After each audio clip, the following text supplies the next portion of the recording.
Bago, may lumalabas na naman ngayon na yung allocable daw na ang malaki ay na kay Sandro Marcos.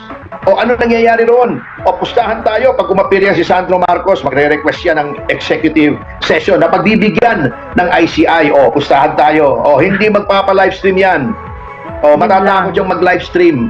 Kasi mahirap depensahan yun eh. O, di ba?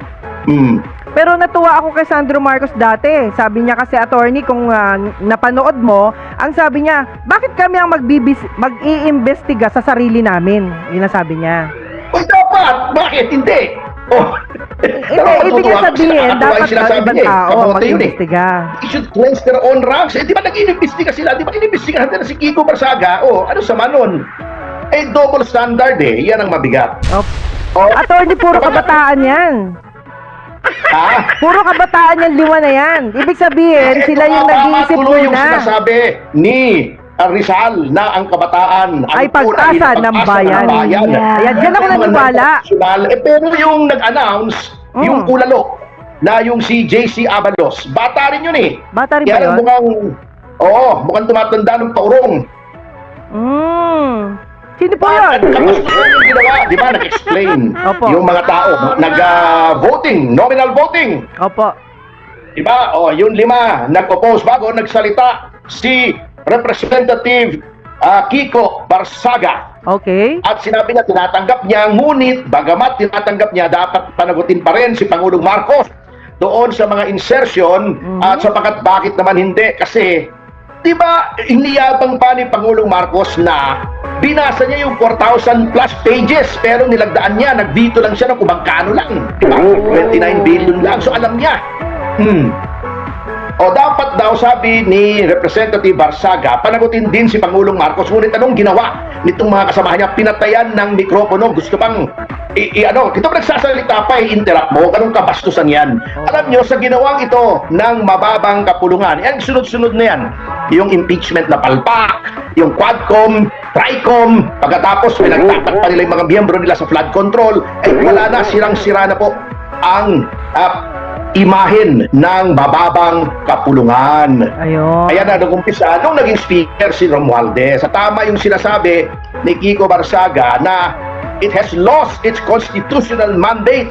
Kasi ang mandate ng mababang kapulungan, actually the legislature in general, pati yung upper chamber, which is the House of the Senate, ay pangalagaan, ang primary purpose niyan ay pangalagaan yung kaban ng bayan sa pamamagitan na magpasa ng magandang yung General Appropriations Act. Ayun. Because, siyempre, ang sabi nga, the legislature holds the purse string. Sila ang tagapangalaga ng kaban ng bayan. Ang ginawa nila, hindi nila pinangalagaan, ito ay kanilang ni-raid, kinurakutan nila ang kaban ng bayan. Hindi lamang yung flood control, hindi lamang yung mga ghost projects, yung pagkuha pa sa PDIC, pagkuha sa PhilHealth, pinabayaan nila lahat yan, yung hindi pagpapatupad ng automatic na appropriation for healthcare ng sin taxes. Yan, silang dapat gumagawa niyan, silang dapat pansinin nila kung nasusunod ng batas. I-call mo yung attention ng ating executive, ngunit anong ginagawa nila? Kanya-kanyang KKK, kanya-kanyang kurakot. Yun nga masakit pero attorney, parang sanay na sila sa ganyan. Yun nga at saka pag pinagsalita sa kanila na sila ay ganito, ganon, inaano nila, tinutulig sa nila. Alam nyo, yan pa ba unahin nyo, mga social media posts, mga criticism, freedom of expression yan. Alam nyo, etong nakakatawa, sa dami-dami ng tinuro ni Vizcaya, ng mga district engineer, ni Saldico, ng mga kongresistang nangurakot hanggang sa speaker, ang kanilang inimbestigahan ay yung nagsasabi na may pangungurakot yan at sila ay kinikriticize. Yun ang inuna nila. Inimbestigahan pa nila si speaker? Wala. Yung mga sinasabing tumanggap ng bilyon-bilyon, inimbestigahan ba nila? Wala. Yung sinabing mga kontratista, ng mga congressmen, yung mga contractors, inimbestigahan ba nila? Wala. Yung ethics complaint kay Dan Fernandez na inihain ko, ginalaw ba nila? Wala. Iyan ang klase ng mababang kapulungan na meron tayo. Ngayon natatawa ko rito kay Claire Castro kasi gina-justify niya Yung Yun. sinasabi kasi na nag-post siya sa social media niya ng mga scantily clad women, yung mga sexy. Opo. Alam niyo po yan, na hindi yan per se na malaswa. Yung mga scantily clad women, nasa konteksto po yan. Ha? Oh, kung malaswa ang mga babae na scantily clad o yung kokonti ang suot, eh di malaswa na rin yung naging girlfriend o girlfriend pa yata ni Sandro Marcos, si Alexa Miro. Eh doon sa mga pelikula, naghuhubad-hubad yan eh. Oh, yun ba malaswa? Yung pelikula ba ni Alexa Miro, malaswa? Oh, eh di ang girlfriend ng anak ng Pangulo ay malaswa. Ganun ba ang kontekstong gusto nilang iparating? O nasa ano yan, circumstances. Hindi porket hubad malaswa. So, ang Vatican pala malaswa, maraming nudes doon. Oh, yung Museo del Prado pala ay malaswa, maraming nudes doon. Sa Louvre, sa Paris, malaswa ba yung museo na yon? Maraming nudes doon. Eh, itong mga ito ang kikitid ng utak. Kaya sabi nga ni Mike Defensor, si Barsaga ay pinarusahan hindi dahil sa pagnanakaw, ngunit because of corruption, but because of courage, dahil sa tapang, hindi dahil sa pagnanakaw. Kaya nga, palagay ko, magaan na rin sa loob niya sapagkat alam niya na ang pag-iisip, ang suporta ng taong bayan ay nasa sa kanya. At nagmukhang talagang nasira na ng gusto. Can you imagine, nagsasalita yung isang congressman mo puputulan mo ng mikropono. O, di ba?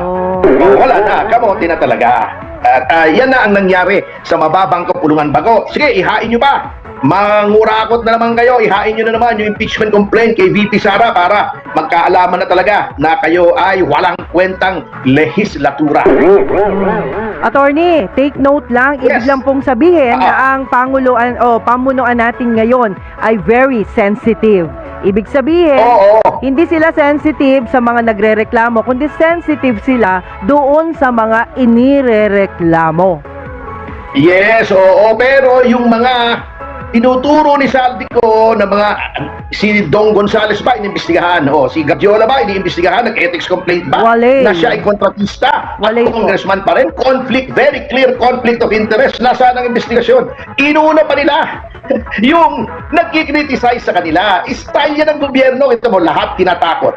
Yung sisigaw daw ng Marcos resign ay arestuhin. Yung sisigaw daw ng withdrawal of support, aarestuhin. Panay pananakot. Pero, Panay attorney, pagtutulisa sa mga kalaban. Attorney, pag inaresto kayo, mauubos yung tao dito. Ay, lahat, ang dami namin iba nga, daang libo yung sumisigaw ng Marcos resign. Ayun nga po mangyayari. Wag naman po Saan mo sana. ilalagay yung mga yan pag kinulong mo yan? At saka isusumpa ka ng mga piskal kasi sa lahat yan ay preliminary investigation o tinatawag na PI.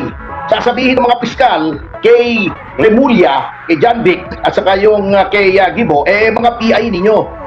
Pag pina-PI nyo lahat yung 100,000 yan, Wag hindi na naman, matutulog yung mga wag piskal naman. natin. Masisira ulo ng mga yon. Pero attorney, dapat because of this, magbago na po sila ng image nila. Nakakaawa naman tayo masyado. Masyado na tayong inaagrabyado ng ibang bansa sa mga salitang hindi maganda. Totoo yan, kita mo In the meantime na tayo ay tinutuligsa natin si Kiko Barsaga, ating tinutuligsa yung mga retired generals katulad ni Romeo Poquis, tinatakot natin yung ating mga kababay, binubuli natin pambubuli yan, ayaw na natin, binubuli tayo ng China, pero tayo nabubuli ng kapwa natin. In the meantime na ang mga taong bayan ay inaaway ng gobyerno, 18 barko na ng China ang pumasok sa teritoryo ng Pilipinas daw. Kasi hindi natin inaatupag yan. Ang inaatupag natin, kinakalaban natin ang sarili nating mga mamamayan. Kalabanin nyo yung China. Pag pumasok kalabanin nyo, banggain nyo, i-water cannon nyo. Wala. Wino-water cannon nyo Tinitirigas nyo yung kapwa Pilipino. Tinatawanan tayo ng China. Sinasabi ng China, ay, luku-luku yung mga yan. Sila nagsasakitan. Pasukin nga natin. Hindi naman makakalaban yan Mahina yan kasi sila Yun ang masakit, attorney. Pero kayo po, bilang isang mamamayan, bilang isang abogado, bilang isang, alam ko na meron kayong pagmamahal sa bayan, ano po ba yung mga dapat gawin ng isang taong kagaya natin? Well, tayo ay hindi dapat matakot sapagkat ang ating mga bayani na lumaban para sa ating kasarinlan ay hindi mga duwag. Bala nga, hinaharap nila gulok lang, sibat lang na kawayan. panlaban nila laban sa mga kanyon at bala. Hindi sila natakot. Hindi sila natakot sa mga Kastila, hindi sila natakot sa mga Amerikano, lalong-lalo nang hindi natakot sa mga Hapon. Di ba? Hindi tayo dapat matakot. Yun nga ang sinasabi ko. Bakit nananakot ang gobyernong ito? Ang gobyerno na tinatakot na ang kanyang mga mamamayan na kanila lamang ginagamit ang kanilang karapatan sa ilalim ng saligang batas para ipahayag ang kanilang mga reklamo laban sa anomalya ay isang desperadong gobyerno na. Takot na yan, natataranta na yan, kaya kananakot na. Diba ikaw, pagka natataranta ka na kung ano na sinasabi mo? Pero Ganyan na po ang nangyari sa ating bansa. Napakasama na po nang nangyari. Yun lang. Ngayon, kita mo, Manang Juby ha? Opo. Noong, last week yata, ni Ray Juncondo, ni Zaldico, hinahanap siya. May warrant of arrest. Yun lang. Wala naman doon. Alam naman nilang wala dito si Zaldico. Ba't hahanapin lang ngayon? Nag-search warrant naman doon sa isang na namang kondo ni Zaldico. Anak ng taping talaga. Puro optics, puro forma, puro drama. Kita mo yung ICI. Wala na yung ICI. Huwag nyo nang paniwalaan yan. Ha? Bakit? Kita nyo? Ang ICI ay kinreate noong September 12. Sabi nila, Independent Commission on Infrastructure. Opo. Paano maging independent? Unang-una, ito, inuulit-ulit po natin, ha? Number 1, laging kasama yung Secretary of Public Works and Highways, alter ego ng Pangulo. Kasama siya mag-imbestiga. Number 2, sino bang spokesman yan? Brian Hosaka, na kilalang-kilala na tao ni dating ES Lucas Bersamin. Ng panahon yun, ES pa siya. Number 3, ito pa. Kanina lamang nailathala sa mga pahayagan, ang AFP daw ay nakahanap ng ghost projects.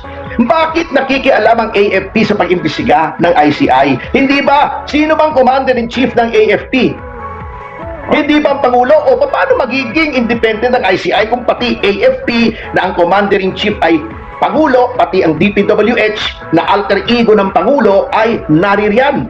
Mga taong identified sa Pangulo ay naririyan. At katulad nga ng sabi ko, September 12 pa kinigate yan. Sinabi nila, transparent daw sila. Opo. Para daw makita ng mga taong bayan ang kanilang investigasyon. Kailan lang naggawa ng YouTube channel? Ngayon lang. Kahapon lang. Opo. Isang beses lang nag-livestream. Sabi nila, ilan-livestream daw nila. Ano nangyari? Isang beses lang. From September 12 hanggang ngayon, December na. December 3 na yata ngayon. Ano ba ngayon? 3, December tama, 3, no? tama. Opo. Ngayon lang nag-livestream? Isang beses? Ano yun? Palagi ko, Tony, miscommunication yan. Kasi hindi nga po tama yung nag-a-advise kay Pangulong Bongbong Marcos. Sa tingin ko lang kasi di naman po pwede, attorney, pareho tayo, di ba? Ang punto ko lang dyan, siguro sabihan na lang si Pangulong Marcos na mali yung sinabi na nakakita yung AFP, o baka naman aksidenteng nakakita lang. Di ba? Hindi, tumutulong daw ang AFP mali na yun. Pag Pangagyatan tumutulong, yung nag-advise kay Pangulong Marcos mali na kung yun. sino nag-advise, dapat palitan. Tama po. Tama po yun. Pero attorney, na lang, wala siyang advisor, decision niya yun, siya dapat palitan. Attorney, i-retract ko lang yung nasabi ko nung isang araw tungkol dun sa LTO.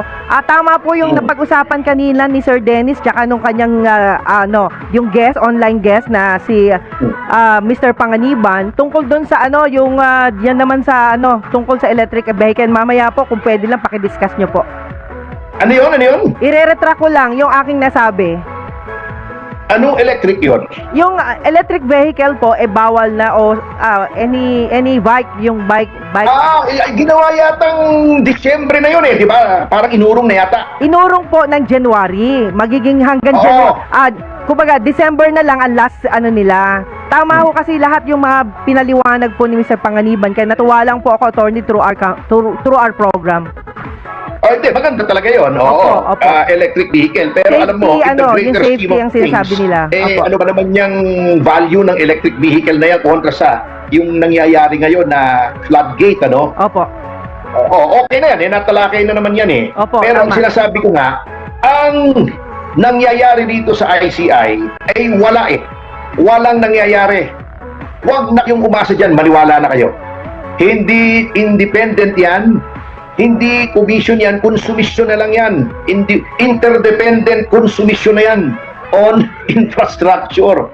Wala na pong katutunguhan yan. Kita nyo, sinong dinidemanda? Yung mga witness. Deputy District Engineer, mga kontratistang pribado, nasaan yung mga congressmen na pinangalanan? Nasaan yung nangyari doon sa testimonya ni Gutesa na male-maleta na pera dinadala, cash, sa bahay ni Martin Romualdez na sinuportahan naman ng pahayag ni Saldico. Ano na nangyari doon? Wala! Sinishield nila yon. Wala na mangyayari dyan. Puro optics, puro drama. Kita mo mga dinidemanda dito. Opo. Yung mga, okay, sabihin na natin si Ko ay isa sa mga naituturing na balyena. Malaking tao rin yan di ba? Opo, Pero opo. alam nyo, sabi nga nung iba, ang balyena, parang isda yan Ang mga balyena, tropa-tropa yan parang schools of fish, di ba? Opo. Ang tawag sa grupo ng balyena ay pod. Nasaan yung ibang balyena doon sa grupo? Bakit isa lamang? Hindi naman pwede. Chairman ng Committee on Appropriations, sino bang boss niyan? Sino bang pumili dyan? Sino bang speaker? Di Yun ba? lang. Engkoy Nako, may lumalabas na naman ngayon na yung allocable daw na ang malaki ay na kay Sandro Marcos. Ano nangyayari roon? Pustahan tayo pag umapirya si Sandro Marcos, magre-request siya ng executive session na pagbibigyan ng ICI. Pustahan tayo. Hindi magpapa-livestream yan. Matatakot yung mag-livestream. Kasi mahirap depensahan yun di ba? Pero natuwa ako kay Sandro Marcos dati. Sabi niya kasi, attorney, kung napanood mo, ang sabi niya, bakit kami ang mag-iimbestiga sa sarili namin? Yun ang sabi niya. Dapat! Bakit? Hindi! Ibig sabihin, dapat ibang tao Kamote yun mag-iimbestiga. They should cleanse their own ranks. Di ba nag-iimbestiga sila? Di ba inimbestigahan nila si Kiko Barsaga? Ano sama nun? Double standard Yan ang mabigat. Opo. Anyway, ipagpapatuloy po natin ang ating pag-aaral sa pagbabalik ng Yes, Yo, Topacio. Magbabalik po tayo pagkatapos sa mga commercial, information at petroleum, patarastas, palala ng Pwede News.